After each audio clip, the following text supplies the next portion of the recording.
Well, the Lord surely is with us in this place. Let us praise his name.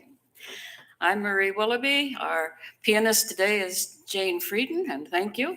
And our camera and sound is Tim Ritchie Martin. We're going to open with the number 362 in the Blue Book. Help us to help each other, Lord. It's our opening hymn and our opening prayer. These words come to us from Charles Wesley. Help us to help each other, Lord.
Today is a story written by Frances Townsend for Christmas Eve back in 1998. So it's been around, but she shared it this past Christmas with her congregations in Michigan. This is the story of Suzette on the Prairie. The school children were in high spirits. Today was the holiday program for their parents. The home for Christmas vacation. All the children were looking forward to Christmas, except for Suzette. If she weren't in school, her guardians would certainly find something to keep her busy. And why should she look forward to Christmas morning? Suzette was an orphan, now living with Klaus and Clara Stump on their prairie farm. Earlier, when she had lived in Baltimore in an orphanage, she had dreamed of being adopted. The girls in the orphanage were training for grim jobs as seamstresses or maids, but at night, they whispered stories to one another of fancy houses, ponies, pretty dresses, everything that wonderful new parents might give them. One day, a man with a new idea visited the orphanage. He planned to put the children on a train headed west, and they would stop in small towns where country people would give them homes. They would grow up in the fresh air away from the dismal cities of the East. Suzette rejoiced.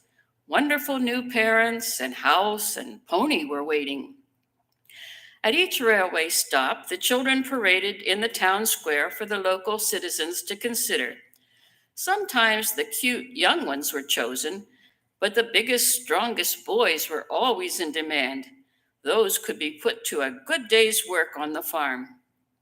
People were just as interested in getting farm hands as in getting a child to love. Suzette, a slight girl, 9 years old, with dark curly hair, was too old to be cute and too young to be useful.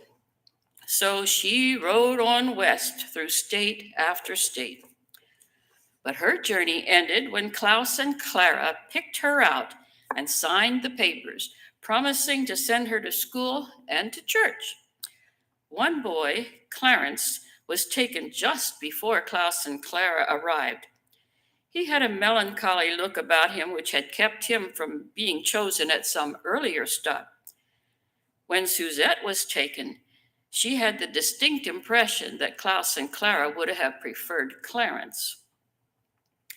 Suzette rode to their farm in the back of the wagon, her new guardians still as stones on the bench in front. Their small farmhouse was frugally appointed, nothing like the fine home that Suzette had in her dreams. The only fanciful items were on a high shelf, a curious teapot, and a small china doll. There was always work. Klaus and Clara worked constantly, and they expected no less from her. Feed the chickens, gather the eggs, hoe the corn, shell the peas, sweep the floor, wash the dishes. Suzette was a city girl, so most of these jobs had not come easily. She ran from the angry pecking chickens when Klaus told her to be brave. She struggled to pop open the pea pods when Clara reminded her that this was their winter food supply. The work was hard, but the worst part was that Suzette wondered why they had taken her off the orphan train. Was it only to have an extra hand on the farm? She kept praying that God would find parents who would love her. One day, Klaus sold some pigs to a farmer from some miles away. When the man came, he brought Clarence, the boy Suzette had met on the train. Clarence told her that he slept in a room in the barn. He doubted his foster parents would even send him to school, though they had agreed to do that when they took him in. He looked even more downcast than ever, but he dutifully helped with the pigs. Later, Klaus told Clara how helpful that orphan boy had been, and Suzette wondered all the more if they wouldn't have rather had him than her. When school began in the fall, Suzette did get to go. She went to Rose of the Prairie School with all her nearest neighbors, walking about a mile each way. In Baltimore, the tall brick schoolhouse had many classrooms and hundreds of children. Rose of the Prairie was a little wooden building with just one big room and a tiny cloakroom and closet on either side of the entryway.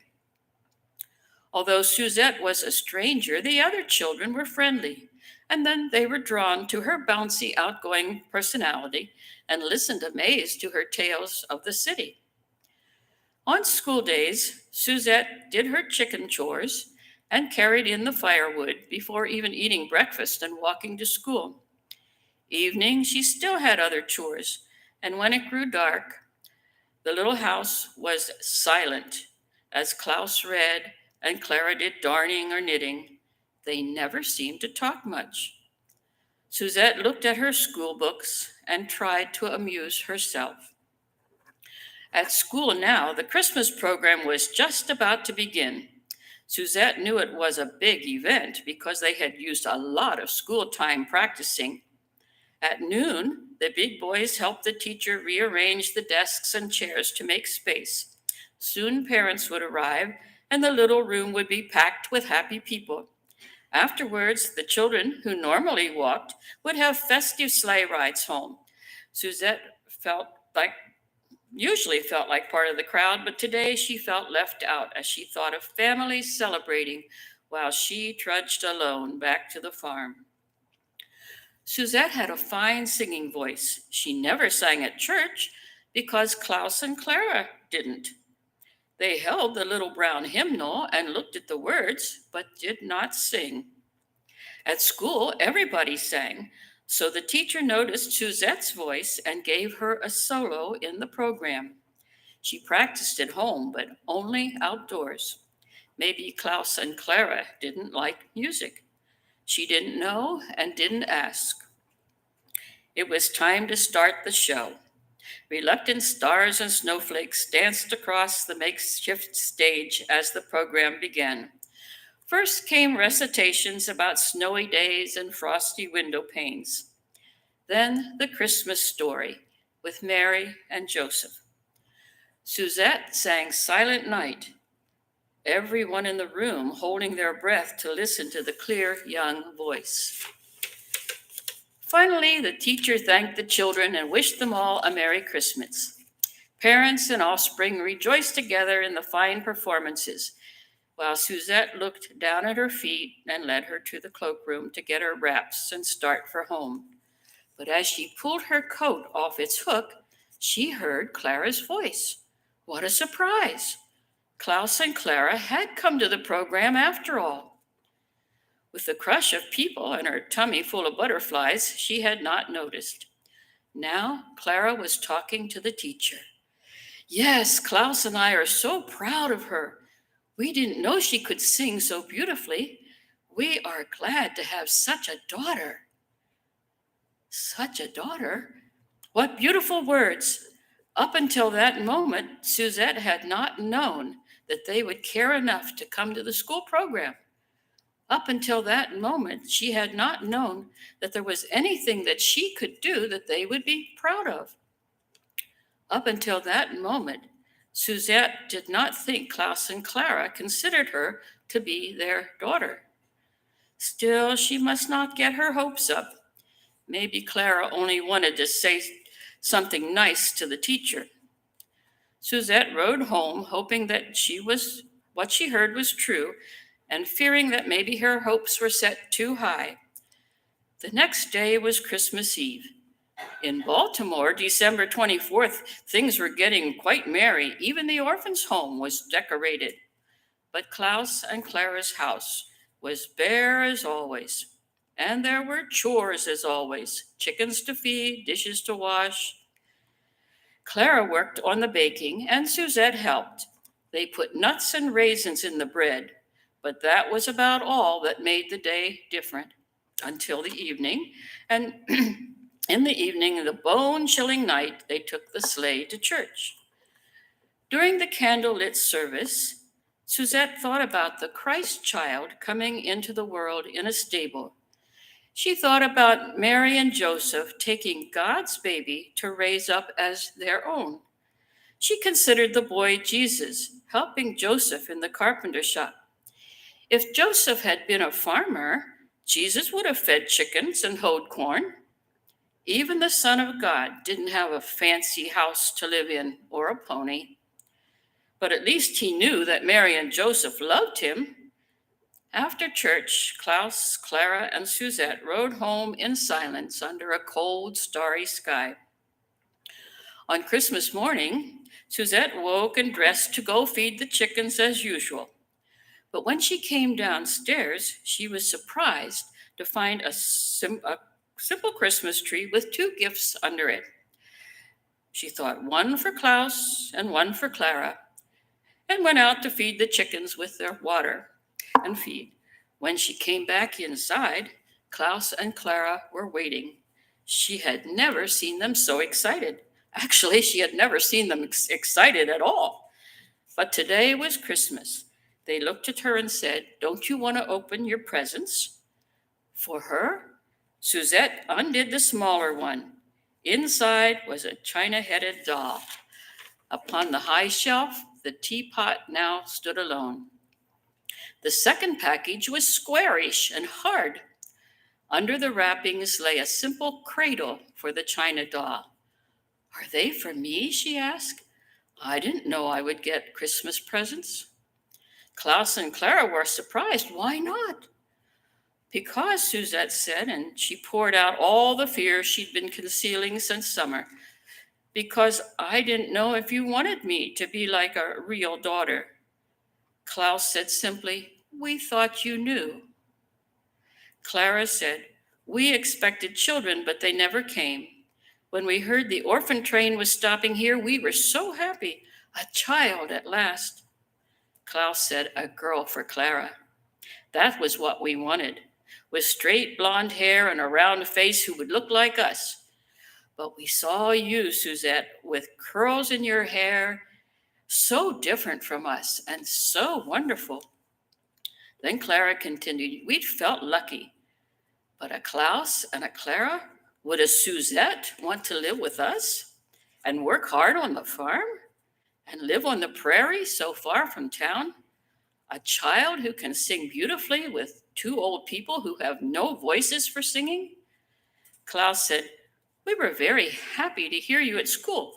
Why don't you sing hymns at church? Suzette's tongue was tied now. I didn't know you liked singing, she managed to say. Clara reflected.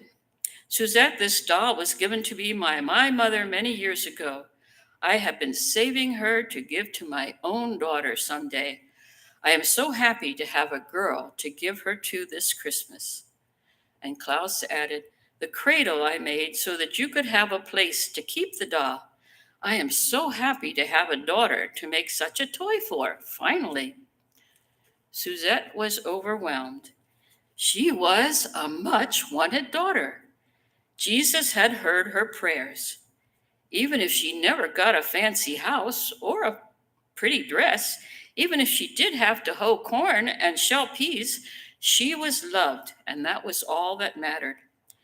Klaus and Clara were quiet for a while.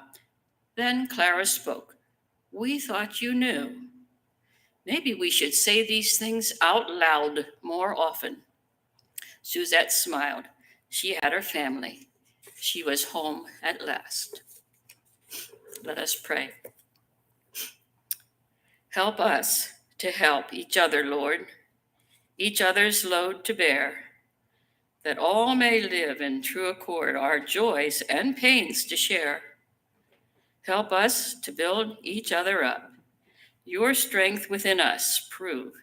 Increase our faith, confirm our hope, and fill us with your love. Amen.